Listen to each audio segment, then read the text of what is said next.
안녕하세요. 저는 미래에셋증권 투자센터 판교의 이상원 선임입니다.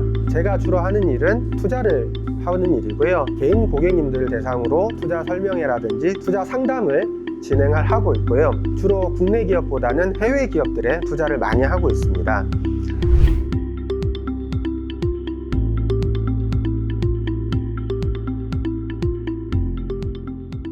챗 GPT가 나오고 나서 인디펜던스지 제목이 구글 is done이었습니다. 구글은 끝났다, 검색은 끝났다, 이렇게 볼 수 있는데요.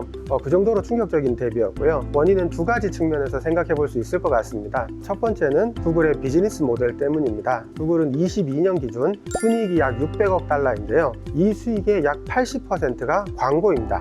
광고 수익 중 절반 이상이 검색 광고고요. 근데 검색 결과를 클릭하는 것을 통해서 광고 수익을 얻는데요. 챗 GPT는 검색 내용을 정리해서 문장으로 답변을 합니다. 그럼 클릭할 곳이 없어져서 광고를 할 수가 없습니다.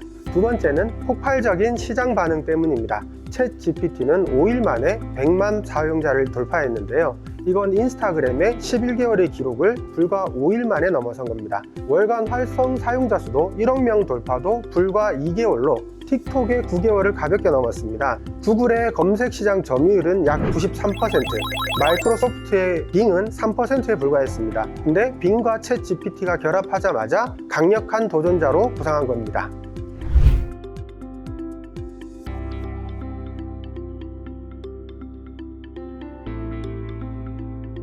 저도 누가 더 나은지 너무 궁금한데요. 더 나은 모델이 있다면 그 회사 주식을 투자하면 되니까요. 그래서 바드하고 챗 GPT에게 물어봤습니다. 저도 바드는 자신의 성능과 유연성 측면에서는 약간 우위에 있고 구글의 실시간 데이터를 활용할 수 있다는 점에서 장점이 있다고 합니다. 단점은 챗 GPT만큼 널리 사용되지 않는 점이라고 합니다. 챗 GPT는 인간과 더 유사한 응답을 생성한다는 점에서 자신이 더 우월하지만 챗봇의 성능은 더 많은 고려 요소가 있다는 점도 이야기했습니다. 인간 기준인 제 생각에서는요, 세 가지 관점에서 시장을 바라볼 필요가 있는데요. 첫 번째는 우수한 AI 알고리즘을 보유하고 있는가입니다. 현재 레슨은 라지 랭귀지 모델 초창기이기 때문에 누구 기술이 더 나은지 판단하기 힘듭니다. 두 번째는 특정한 고품질의 데이터를 혼자만 접근 가능한가인데요. 좋은 데이터로 학습하고 더 나은 산출물이 나오고 다시 많은 데이터가 쌓이는 선순환이 일어난다면 데이터 해자를 가지게 될 겁니다. 이 관점에서 보면 일단 검색 기능에 우위가 있는 바드가 유리하지만 온라인상에 공개된 데이터는 독점하기 힘들다는 점을 생각해 봐야 될 거고요. 아마존의 전자상거래 데이터처럼 독점하기가 힘든 구조입니다. 그래서 아직까지는 판단하기 힘듭니다.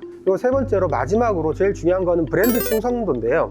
사람들이 인터넷에서 더 이상 검색하지 않고 채팅을 할 때 LLM 시장이 만개를 하게 될 거고 더 나은 생태계가 생기고 새로운 앱이 성공적으로 정착할 때 브랜드 충성도가 생길 겁니다. 승패는 이때 결정될 걸로 생각하고 있습니다.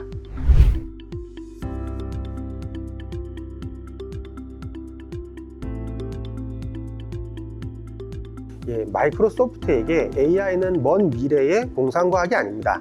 오늘의 현실입니다. IDC 조사에 따르면 24년 AI 시장 규모는 약 5,500억 달러입니다. 성장률은 2030년까지 연평균 34.6%의 성장을 할 것으로 보고 있습니다. 인공지능 시장에서 밀리면 순식간에 이류 기업으로 전락할 우려가 있습니다. 반면에 이 시장을 선도하면 격차를 크게 벌린 인류 기업이 될 수도 있습니다. 마이크로소프트는 세계 2위 시가총액을 자랑하는 거대 기업입니다. 하지만 사업 부분을 보면 아쉬운 부분도 있는데요. 클라우드 사업부는 아마존에 이은 2위고요. 검색 시장은 거의 꼴찌입니다. 이 상황을 타개하기 위해서 챗 GPT와 손을 잡은 건데요. 챗 GPT 탑재 후에 올해 1분기 실적 발표를 보면 놀라울 정도입니다. 애저 오픈 AI 서비스는 벤츠 등 기업 고객들이 10배 증가한 2,500개 이상이 가입을 했고요.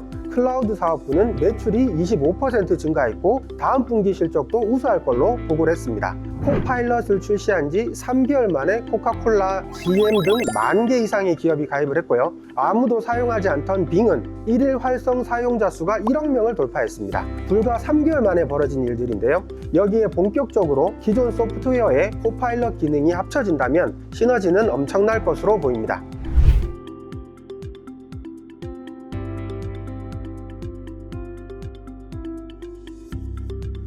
현재 상황만 놓고 본다면 챗GPT가 유리해 보입니다. 일반적으로 플랫폼 회사들의 수익은 크게 두 가지로 구성되는데요. 하나는 구독이고 하나는 광고입니다. 챗GPT도 유료 모델은 월 $20의 구독료를 받고 있고요. 거기에 애저 오픈AI 서비스도 기업들을 대상으로 구독료를 받고 있습니다. 광고 대신 채팅이 대세가 되는 순간 본격적으로 구독료를 받을 걸로 생각하고 있는데요. 광고 수익 같은 경우는 아직 구체적인 것은 없지만, 예를 들어서 다이어트 식단을 알려줘라는 질문에서 추천 식단과 그에 맞는 식재료를 파는 상점을 소개한다든지 그에 맞는 음식을 파는 식당 등을 노출시키고 광고료를 받을 수도 있을 겁니다. 거기에 파운데이션 모델은 라이선스를 판매할 수 있는데요.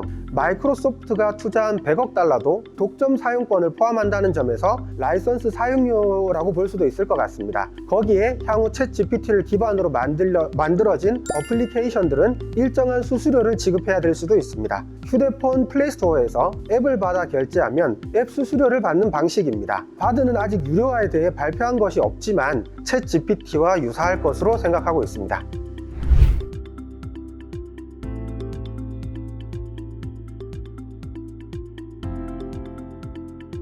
LLM 모델은 파운데이션 모델입니다. 기본적으로 인간을 대체하는 역할이고요. 그런데 이 AI는 강력한 컴퓨팅 파워를 필요로 합니다. 또한 천문학적인 비용을 사용하는데요. 그래서 LLM과 클라우드 컴퓨팅은 고속도로나 항만처럼 AI의 기간 산업입니다. 현재 이 막대한 비용을 감당하면서 인프라를 구축할 수 있는 사업자들은 향후 전 세계를 상대로 통행료를 걷듯이 큰 부를 축적할 것으로 예상하고 있습니다. 현재 미국의 3대 클라우드 사업자는 아마존의 AWS, 마이크로소프트의 애저, 구글의 GCP인데요. 이들은 공통적으로 각각 LLM 모델을 만들고 있습니다. 그리고 그 생태계 안에서 각 기업들이 필요한 소프트웨어를 만들어 사용하고 또 판매 허가기를 유도하고 있습니다. 이런 식의 확장은 과거 애플의 앱스토어와 비슷한데요. 유튜브나 인스타그램 같은 여기서 파생되는 어플리케이션 사업의 기회 또한 엄청날 것으로 보입니다. 주식 매매 타이밍의 관점이라면 지금 주가는 결코 싸지 않습니다. 이미 많이 올랐기 때문인데요. 하지만 향후 10년간 가장 빠른 성장을 할 것으로 보이는 인공지능 인프라를 구축하고 있는 회사에 대한 투자는 하고 말고의 문제가 아닙니다. 언젠가는 해야 되는 필수적인 투자라고 생각하는데요. 그래서 혹시 저가 매수의 기회가 오면 꾸준히 사모아가야 한다라고 저는 생각을 하고 있습니다.